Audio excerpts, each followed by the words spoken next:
He that dwelleth in the secret place of the Most High shall abide under the shadow of the Almighty.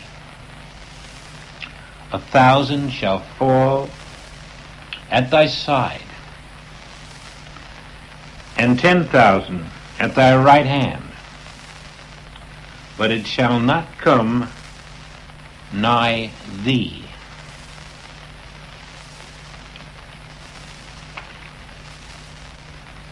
And then in the 119th Psalm,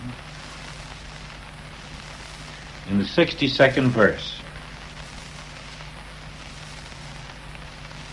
at midnight I will rise to give thanks unto thee because of thy righteous judgment. Now that secret place of the Most High at midnight is your awareness that you were never born, and your ability to live not from the sense of what's in it for me, or what do I get out of this, or how does it affect me, but to live from the focus of the never-born self, which doesn't operate through the sense mind. It doesn't look through human eyes and say, I see that and therefore that's there, or I feel this and therefore this is here. But rather, the never-born self accepts only the perfection of God's presence, no matter what the senses see. That's at midnight. That's the meaning. And Paul, who could accept this and look through the senses and see what the senses see and not believe a word of it, knowing that what I see is not what's there, what I touch is not what's there, what I taste and smell is not what's there, only God is there. That is living in the never-born self and not living in the sense self. That is living at midnight. And then we go right on to Acts 16, verse 25. And at midnight, Paul and Silas prayed and sang praises unto God.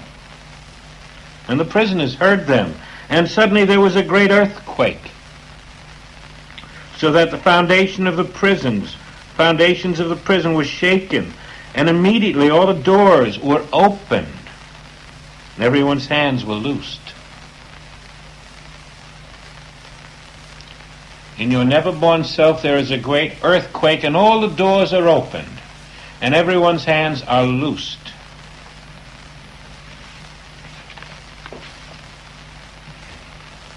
And that is why Paul could say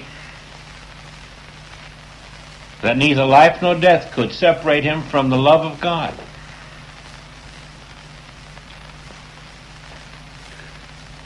In Ephesians,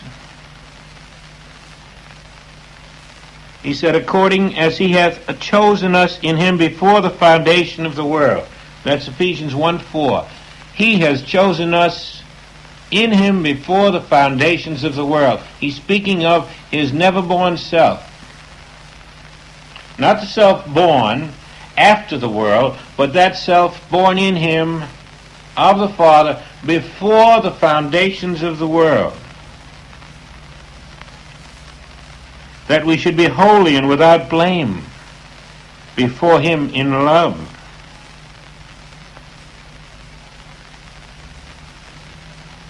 He was aware of the self that had never been born. Now, we in our work here, we've had a lot of lessons on how to erase concepts, how to stand with no material thought. But look how much further Paul took that. He didn't erase concepts. He removed the person who had the concepts. Just as Jesus, thou seest me, thou seest not Paul, but the Father. In other words, Every illusion in this world depends completely on you. The illusion of a lifespan, the illusion of material disease, material disaster, material evil, bad business, bad health, bad domestic relations, all these illusions depend completely upon you. You've accepted them as realities, and you're under sense hypnosis. They are not. They are images formed in you by the senses, and you have believed them. Now you can fight these images all day long. You can react to them. You can try to dominate and subdue them.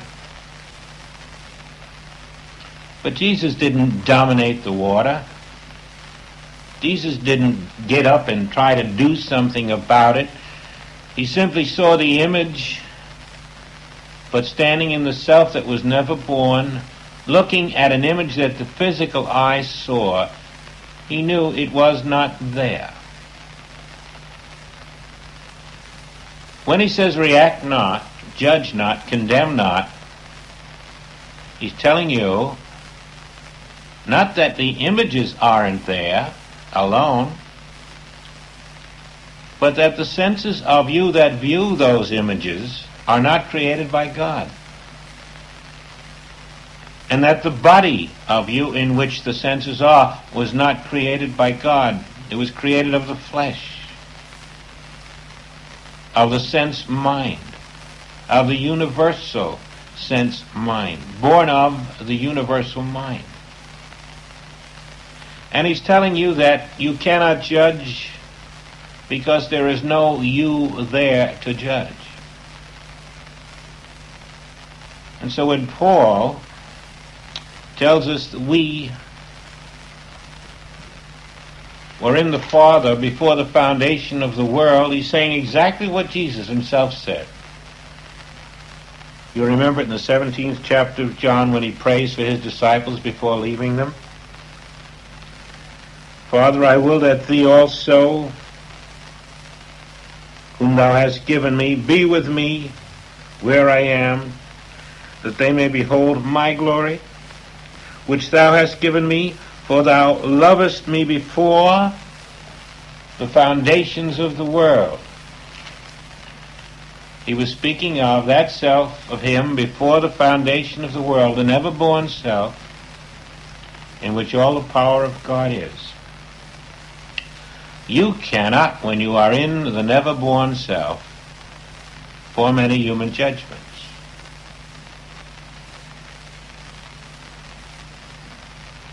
And as long as you are forming human judgments, you are rejecting the never-born self, which judges not.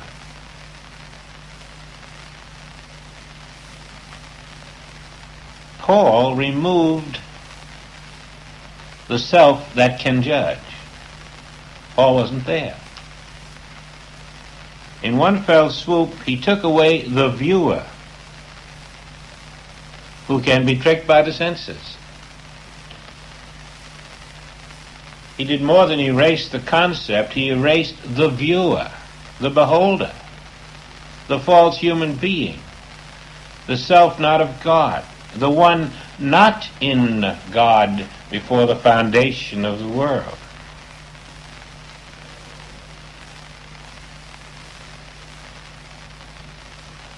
In the beginning was your never-born self, which is the Word of God.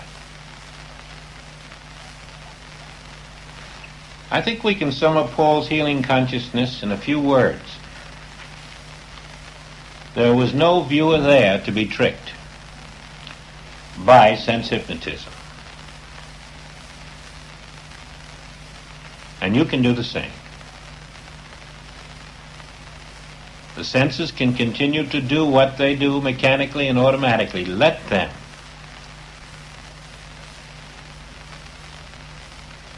Do not improve the sense images.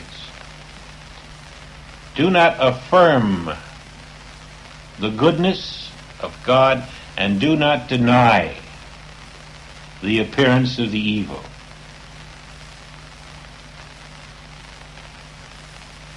Joel emphasized, do not deny the images. We usually say, oh, that isn't there.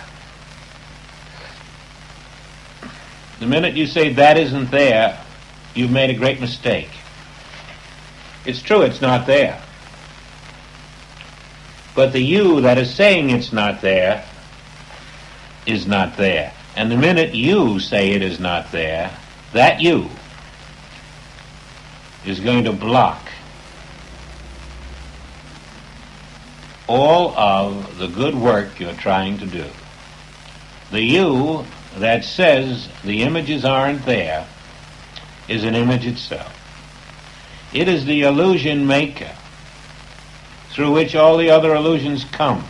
And you must get rid of the illusion maker, the you. And so, improve no image, affirm no image, deny no image, judge no image. Remove the viewer. Paul did nothing but remove the viewer by living in the midnight level of the no personal self. There is no me here to judge this, to improve this. It is not my function. There is no power needed. Grace is. In the never-born self, we stand non-reactive, non-affirming, non-denying, non-improving, non-judging, simply being the never-born. And that is one with Source. And then that grace which is present, flowing invisibly, flows into the visible, and the sense images become soul images. The time images become now images. And if people come to you, they are released from their sense hypnosis because you are released from sense hypnosis. If your business is bad, who said so? You're looking at that which the eye sees, that which the mind reacts to. Let the business be bad in the appearance world, but stand in your never-born self knowing that where God is, perfection is. Don't try to change the bad business to a good business. You do not heal spiritually with a human mind. You heal not by trying to heal, but by resting in the never-born self.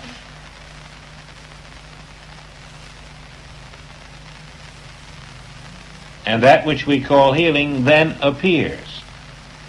Regardless of what the human appearance is, do not bother about it if you wish to heal it spiritually.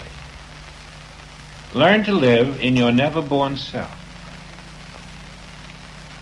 And then the power released through the Son of God, which is the never-born self, redeems, rejects, resurrects, and appears as that which you had wanted in the first place, called better business, better health, better domestic relations.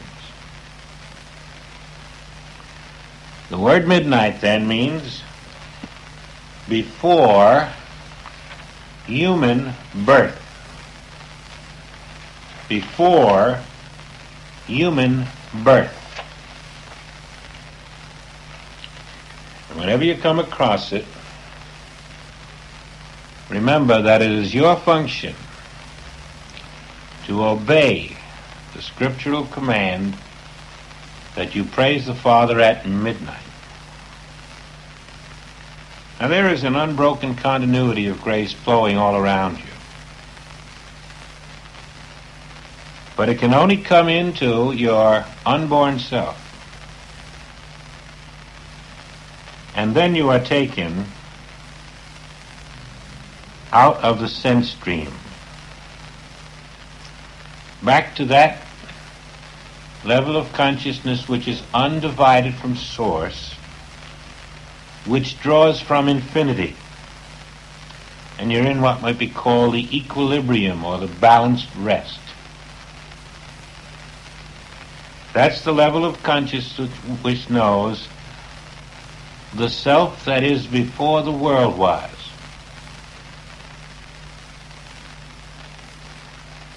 In each incarnation, you have forgotten the incarnation before, and you will continue repeating that cycle until you come to this midnight consciousness, which is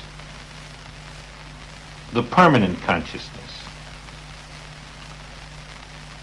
Then all divisions are removed.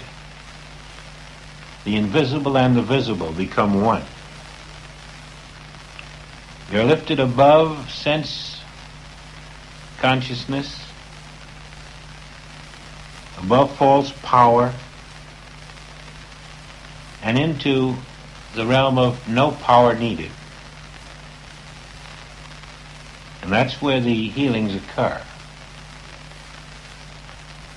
Because you're then above universal belief, you're above the world mind, and you're resting in that great cosmic vacuum. There's also a point in the midnight consciousness which is sort of split second, in which you know nothing, but know everything because you know nothing. It's that split second of unknowing. And that is what opens the door to infinity. We find then a new kind of sustenance. You might call it soul food. It's the bread that is not physical bread, but the bread that comes from the mouth of God. That's above mind, above your sense of a human selfhood, where you live not by bread alone. And this is really an out-of-the-body experience. It takes you into that life which is without beginning, without division, without separation, without interruption, without imperfection, the life which is indestructible, the real now. You see, now and before birth are one and the same. After birth, we're in time. And we're flowing actually in a state of nothingness away from now. But before birth, we're in the eternal now, the eternal midnight, before the false light of dawn. And here my Father and I are one, because this is pure consciousness.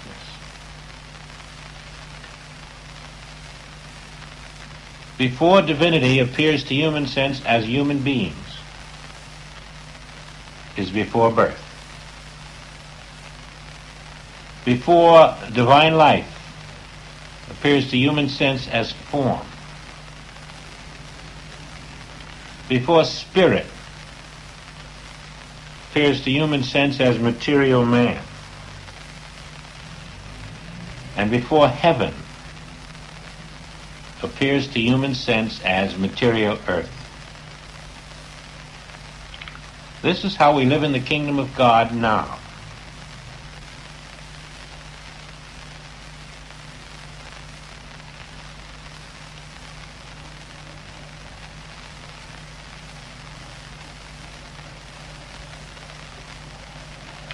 It is called being awake.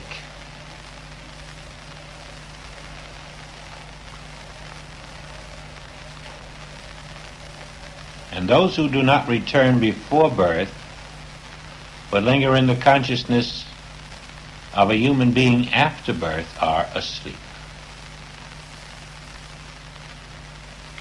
Birth is the dividing point.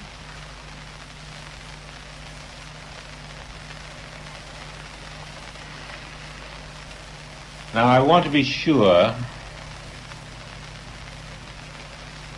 that each of us develops this consciousness of living in the self that was never born. And so I've got to give you some instructions on a program. And I want to suggest that after you hear this tape, you come back to this particular point we're about to go into and follow these instructions very carefully and very faithfully. Today, if you find it possible, write down the following instructions to yourself, and either take 5 sheets of paper or 5 cards. Keep the instructions separate. Don't put them all on one sheet. And on one sheet, or one slip of paper or one card, later today, you don't have to do it right now, write down the following statement. My never-born self is present. My never-born self is present. Just write it down once on a slip or on a card. And then on another slip or card, write the following statement. All bodies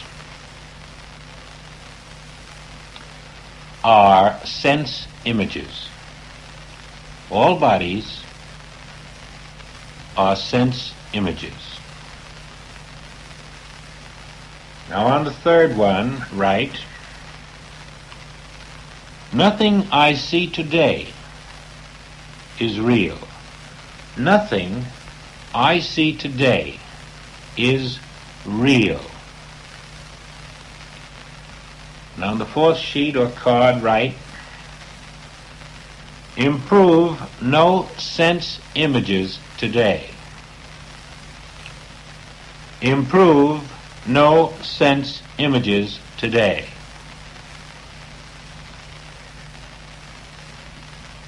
And on the fifth card or sheet, write,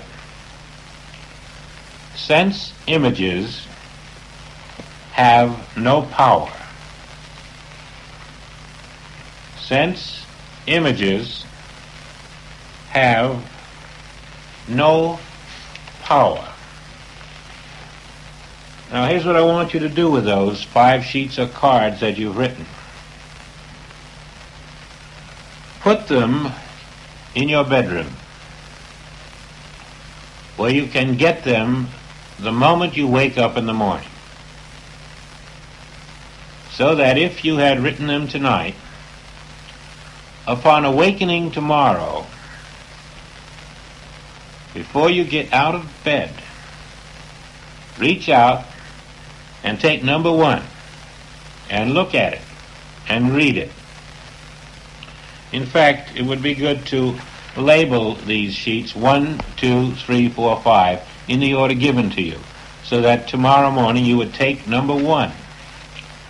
You wake up, you reach under your pillow or out to your boudoir or whatever you've got near you, your nightstand, and you pick this up and you look at it and it says, my never-born self is present.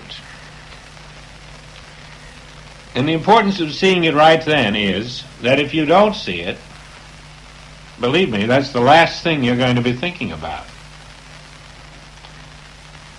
And you're going to walk straight into sense hypnotism from the rest of the day on until something pulls you out. But if you see this, my never-born self is present, now then, if that is a truth, which I believe it is,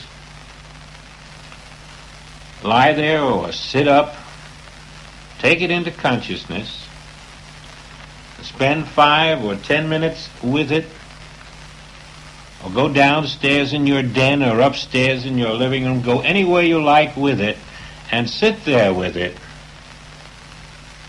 digesting it, contemplating it, putting it into your consciousness like a seed and dwelling with it in the silence until you know your never-born self is not only present, but it is the only self you are.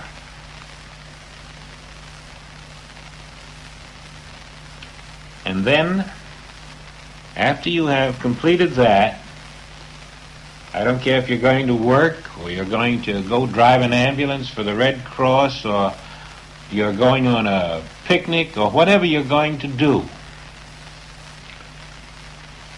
If you want to live in your never-born self, the next thing for you to do is this. Every hour on the hour that day, for 20 or 30 seconds, nothing more than a few flicks of the eyelid, you might say, close your eyes wherever you are. No, my never-born self is present, and it is myself now. I said every hour for 20 or 30 seconds. That means you're going to be doing it maybe 16, 18 times that day. And the mind won't want to do it. It'll say at certain times, oh, well, I'll skip this one or that one. Don't let it get away with that.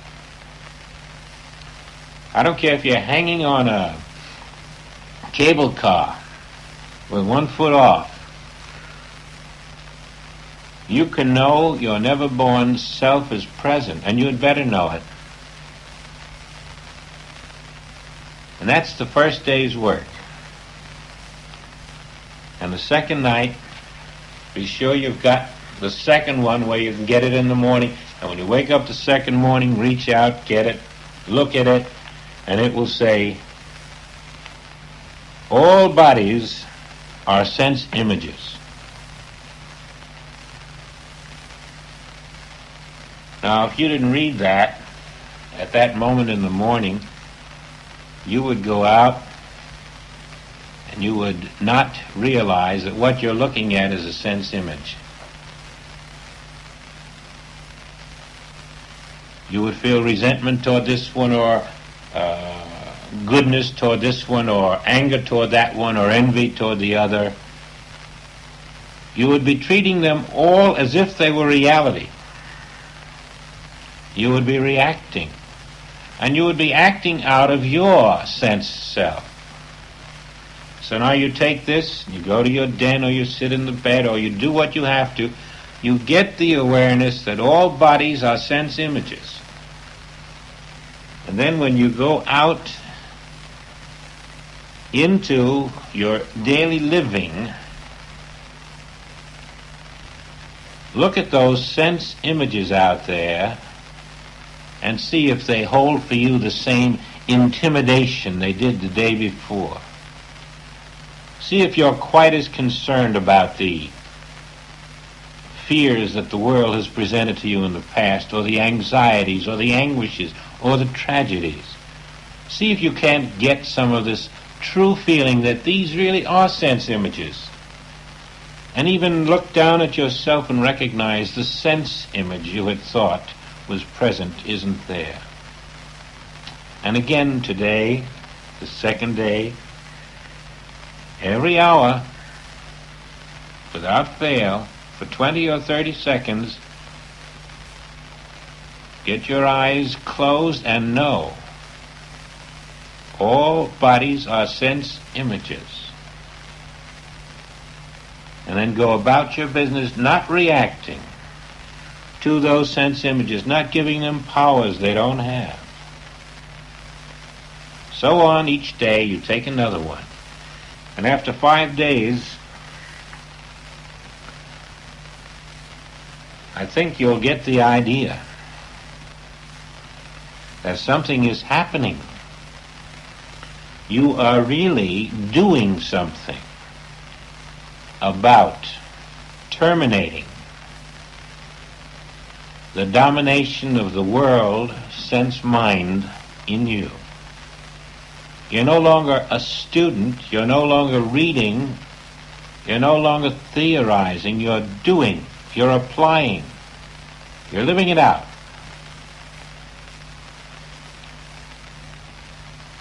And don't be surprised if people start coming and saying, I have a problem. Fine.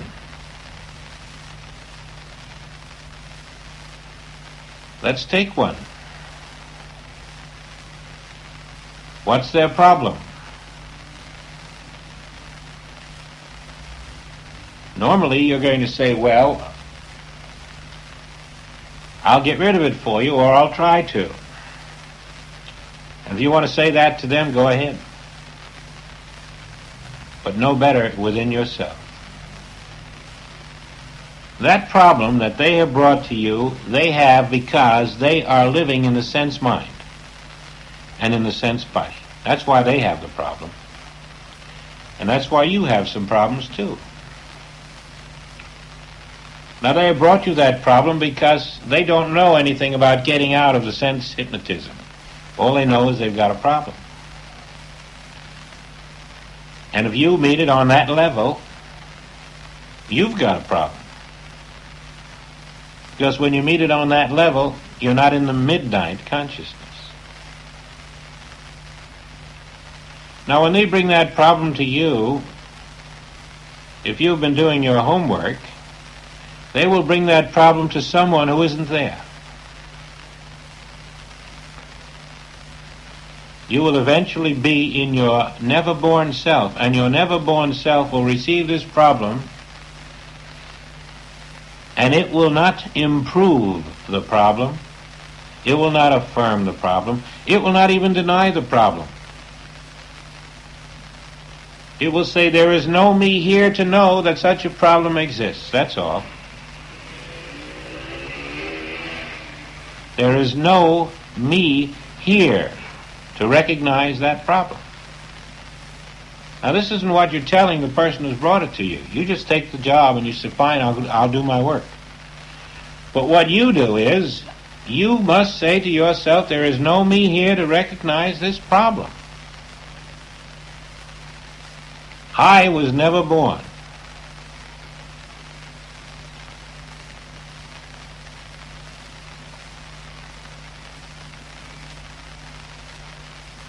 And although it's very difficult at first,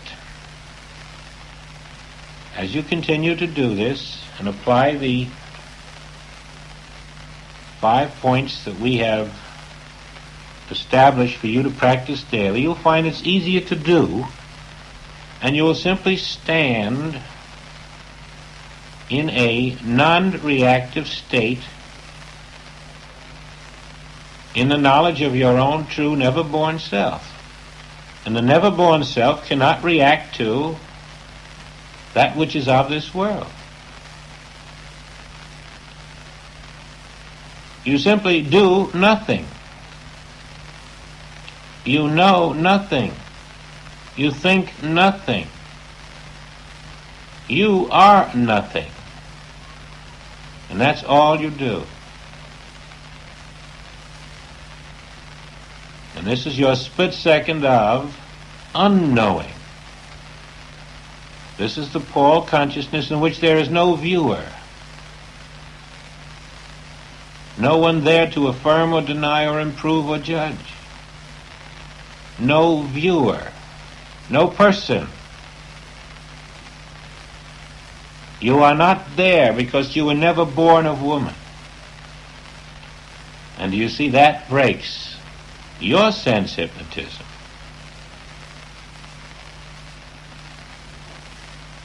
And that breaks the sense hypnotism for the other individual, and that is the end of their problem if you can unwaveringly stand in this never-born self.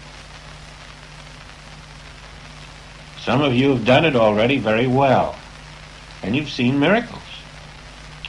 Because the minute you break the sense hypnotism in yourself, the grace that is present has to flow. The problem is that you then go back into a human selfhood, instead of staying in your never-born selfhood. Now you have these 5 sheets of paper that you're to do for 5 days. Can you do them? for 30 days? Can you then start number 1 after you finish number 5? Now you can jumble them up the second week, any sequence, it doesn't matter. Just pick one. The next day just pick any one. Close your eyes and pick one. But when you wake up, pick one and look at it. And then spend the day with it, the way we discussed. Now we want to learn another way to meditate.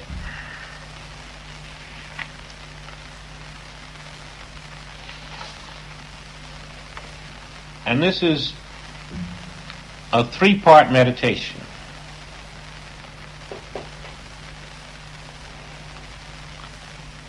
And we'll do it by starting in our never-born self. I won't describe the levels of the meditation, but hopefully they will just happen. And as they happen within us, we can make a note of them. But first stand in the knowledge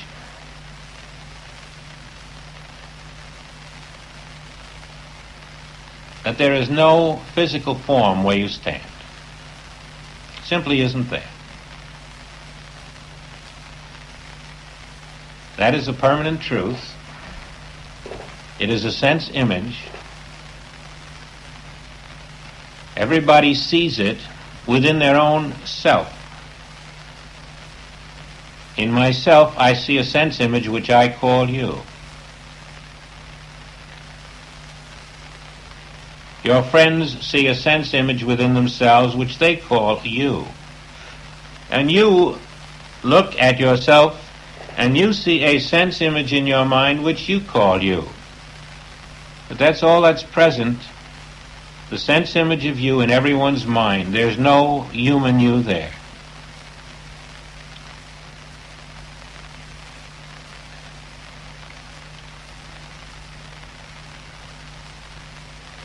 Something else is there that will never die,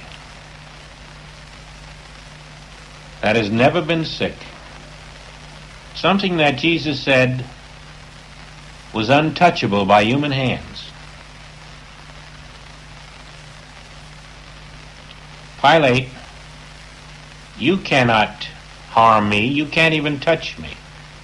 All you can touch of me, Pilate, is the image of me that you have in your mind. My never-born self is here, and it is untouchable by human hands, because it is the temple not made with hands.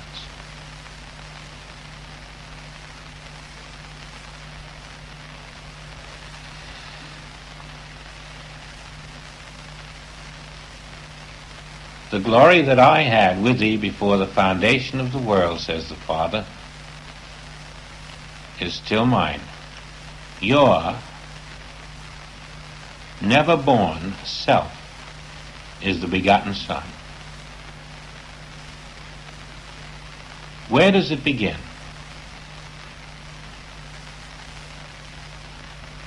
Go back in time as far as you like. Where does it begin?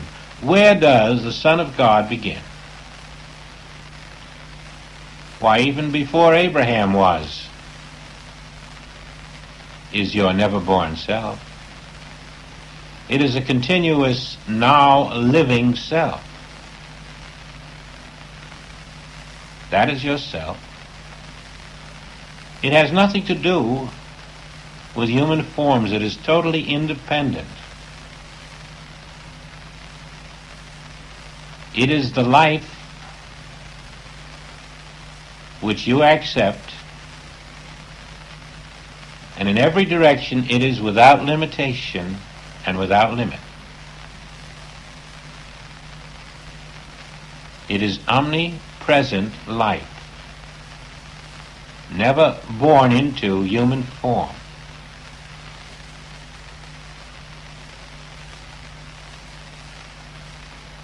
Keep your conversation in heaven, said Paul, meaning live in this never-born life.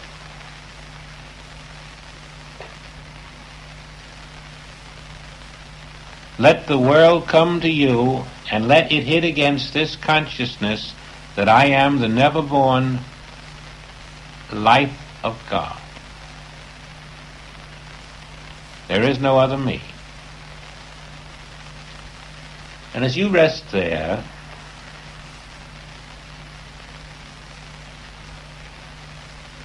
there comes a peace called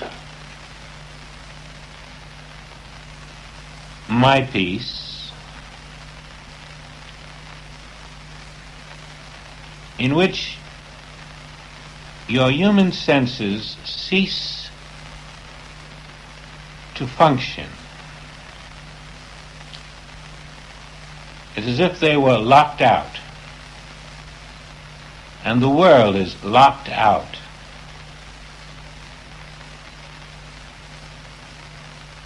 And in this peace,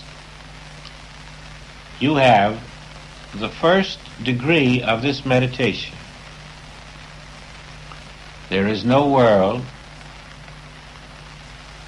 there is no human, there is no person, place, thing, or event. There is only this quiet peace of the never-born life.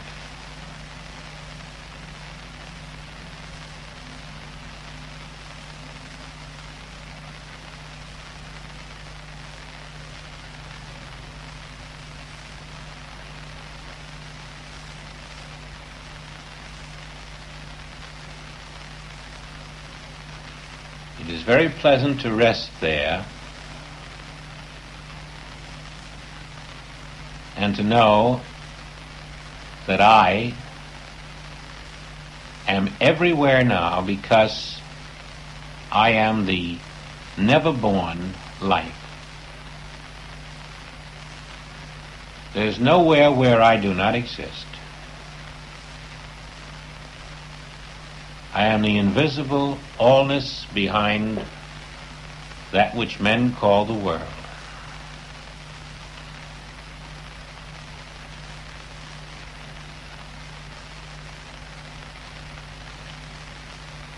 When you reach this stage, you can find a name for it if you want one.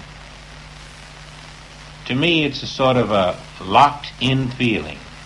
Everything else is locked out and I'm locked in.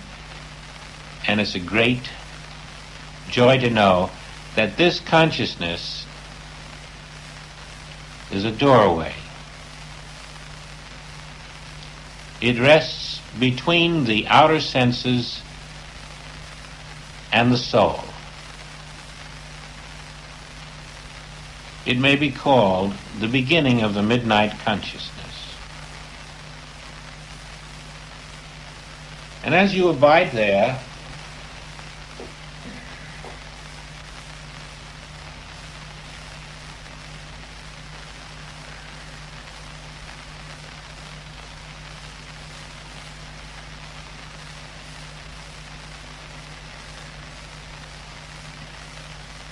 in some subtle alchemy of the spirit, there is an escalation that takes place.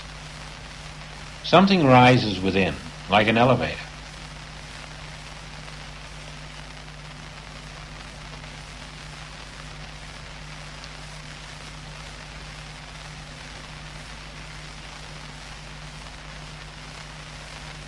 You become aware of another, I suppose the word is presence, another intelligence, another force that is coming through, and it begins to come into your consciousness as another you, a higher you.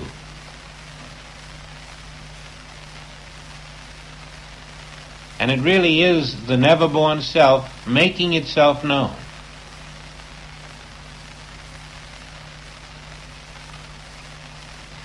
And when it begins to take the entire play above your mind, so that you find yourself totally incapable of doing anything but being fascinated and transfixed by this higher force,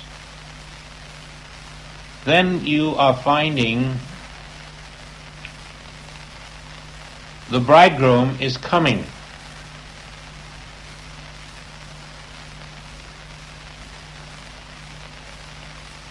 And this is Christ taking over your consciousness. And as exciting as it is, it's only the second degree.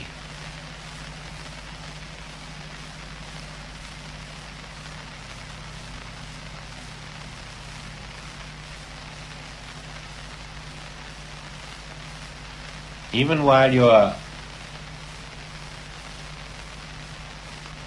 out of your human selfhood almost completely in this second degree, the third degree comes, and it is God the Father speaking to Christ the Son. It isn't Christ speaking to your human self. It's the second degree consciousness receiving the word from God the Father. And sometimes God says Son, and that's God speaking to Christ. And when you reach that degree, you're apt to think you can go no further. You're almost afraid to.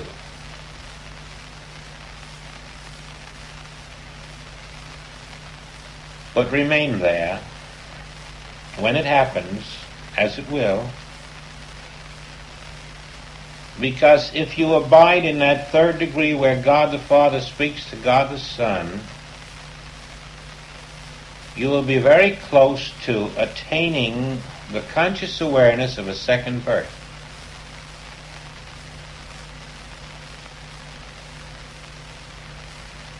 And that is a cataclysmic experience which never leaves you the same, and in which you realize that anything is possible.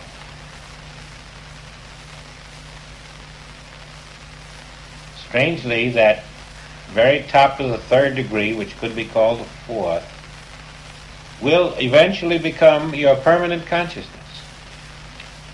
And it won't take as much of a strain or as much effort on your part. It will just be a normal thing to dwell there. And all of this is based upon beginning with the knowledge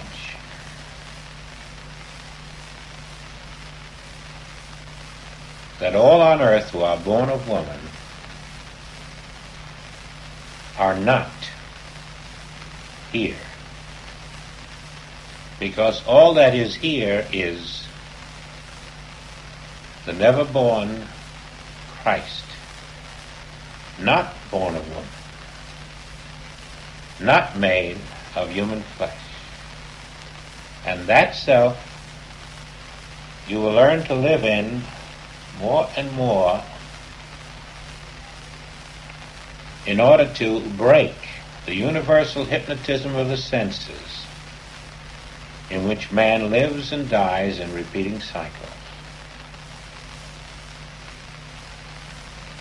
I ask you not only to practice this type of meditation once a day, and the others every hour for 20 or 30 seconds, but when you're not in meditation, to also know that you cannot be the never-born self and the born self.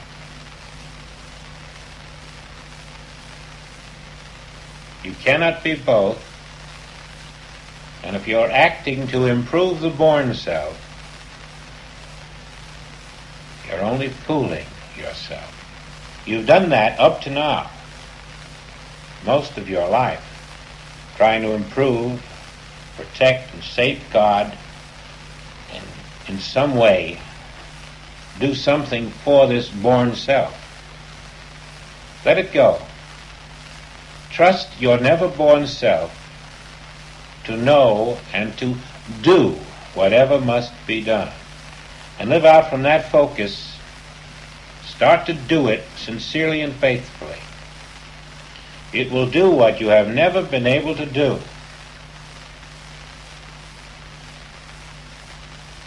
And it is the road to freedom.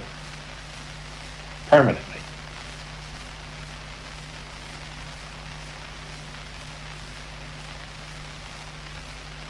Except a man be born again, he cannot know the kingdom of God.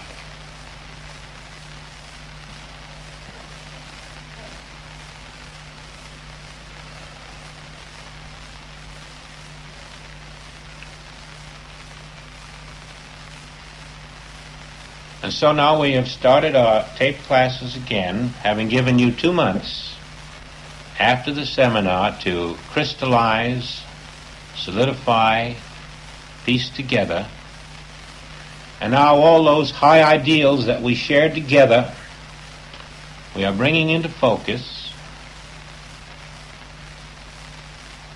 We are moving to the experience of the self that was never born, which is the permanent self. And we are making the attempt to live in it consciously in the manner shown to us by Paul and Jesus and John. And don't be troubled or concerned about difficulties along the way.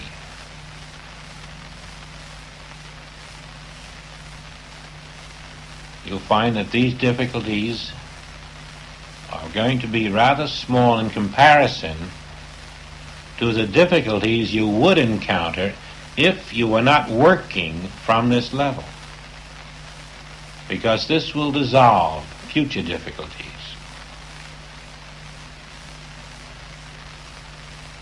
If you have any questions, if anything isn't clear, get on the phone or drop me a note. Remember now, we're sharing this together, living in the one never-born self.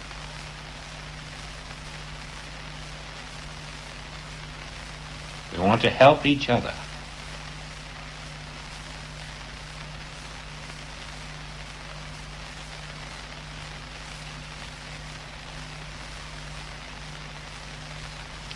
Put a finger to your lips,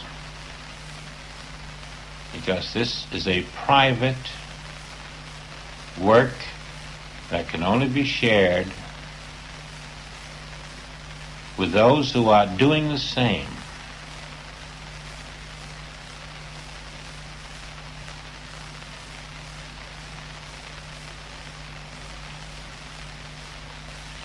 And so we continue the Catalina experience. The rosebud is blossoming.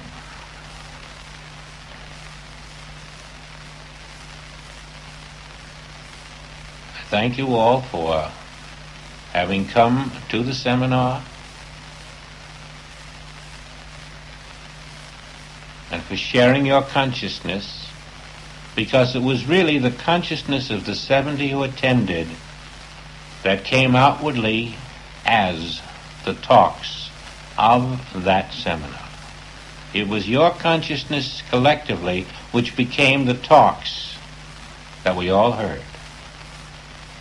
That's how the Father works. And it is your continued consciousness in spirit, individually and collectively, that will manifest in this world as the power of the Father expressing through the never-born Son of God. Again, much love. And remember that as you work on the hour, others will be working too. If you wish, and I think this might be a good idea, that evening meditation of the 3 degrees we can all do together this month. I think a time that might be good for all of us would be, 8 o'clock. So let's set it for 8, and I'm sure that you'll miss one or two, and I'm sure you'll try not to. But 8 o'clock this month, we'll all do the 3-degree meditation. And as you're also doing the hourly meditations for 20 and 30 seconds, be sure that many others will be doing them, and I certainly will with you. So we've got an active month ahead in the never-born self. Much love until we meet again.